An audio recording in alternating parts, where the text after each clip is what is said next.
Welcome to AP news.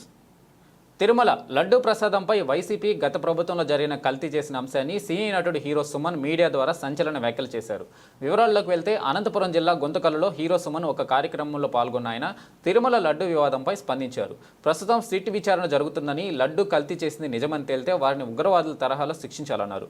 Declaration అంశం వారి వ్యక్తిగతంగా ఆలోచించుకోవాలన్నారు. కానీ లడ్డు కల్తీ అన్నది సామాన్యమైన విషయం కాదన్నారు. కోట్ల మంది హిందువుల మనోభావాలు దెబ్బతినేలా వ్యవహరించారన్నారు. ఈసారి టీటీడీలో అధికారులని పాలక మండలి నియమించేటప్పుడు పార్టీల పరంగా కాకుండా భక్తిభావం ఉన్న వారిని నియమించాలన్నారు. మరోసారి ఇలాంటి ఘటనలు జరగకుండా కఠినాతి కఠినమైన శిక్షలు వేయాలని సినీ నటుడు హీరో సుమన్ మీడియా ద్వారా సంచలన వ్యాఖ్యలు చేశారు.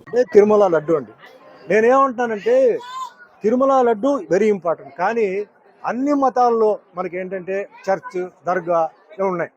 అక్కడ అన్ని చోట్ల కూడా ఏంటంటే ప్రసాదాలు ఇవన్నీ చేస్తుంటారు. ఇప్పుడు వాళ్ళ ఆరోపణ ఏంటంటే దాంట్లో యానిమల్ ఫ్యాట్ అనేది మిక్స్ అయి ఉంది అని చెప్పారు. సరే, కొందరేమో చెక్ చేసాం ఉందంటున్నారు. సరే, ఉందనుకుంటే మరి అక్కడ ఉన్న బోర్డు వాళ్ళు ఏం చేశారు, అక్కడ ఉన్న ఒఫీషియల్స్ ఏం చేశారు? మరి ఇది ప్రాసెసింగ్లో అదన్నీ చెక్కింగ్ ఉంటుందని విన్నాను. అంటే ట్యాంకర్ రాగానే చెక్కింగ్ ఉంది. మరి ట్యాంకర్ నుంచి ఎట్లా పాస్ అయింది? కాబట్టి ఇది చాలా జాగ్రత్తగా పరిశీలించి ఎవరైతే తప్పు చేస్తారో వాళ్ళని కఠినంగా శిక్షించాలి. ఎందుకంటే అనుమానం ఒక్కసారి వచ్చిన తర్వాత అది అందరి మీద పోతుంది. వాళ్ళు చేశారో లేదో.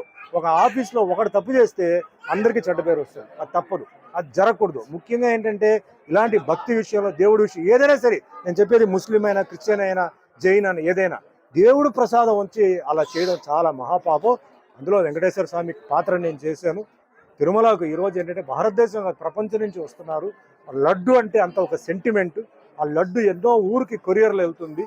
ఆ లడ్డు అంటే ఒక అది అంటే తింటేనే ఏదో ఆరోగ్యం బాగాలేకపోతే మాకు ఆ లడ్డు తినేసిన తర్వాత మాకు బాగుంది అంటే అంత సెంటిమెంట్ ఉన్న ఒక లడ్డుని అలా చేసేవాళ్ళని వదలకూడదు. దీనికి నేను చెప్తున్నాను, దీనికి ఎంతైనా సరే అదే మాదిరిగా ఇప్పుడు ఎన్నో బిల్లు పాస్ చేస్తున్నారండి. పార్లమెంట్లో ఎన్నో బిల్లు పాస్ చేస్తున్నారు.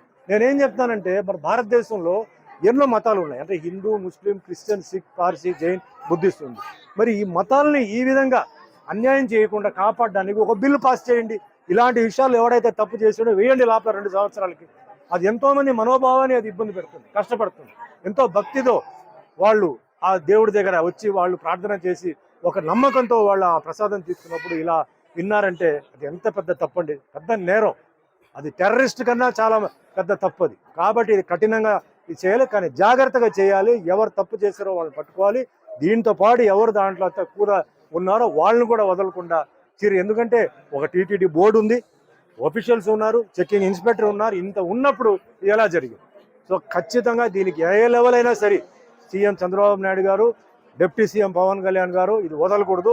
ఇది ముఖ్యంగా హిందువులకి చాలా ఒక అవమానం, హిందూకు చాలా వాళ్ళ మనసుని దెబ్బ కొట్టినట్టు అవుతుంది. కాబట్టి ఇది ఖచ్చితంగా ఫాలోఅప్ చేయాలి. దీన్ని వదలకూడదు. ఎవరైతే చేశారో వాళ్ళని కఠినంగా శిక్షించి వాళ్ళని ఏం చేయాలో ఖచ్చితంగా చేయాలి. దానికి నా సపోర్ట్ ఎప్పుడు ఉంటుంది.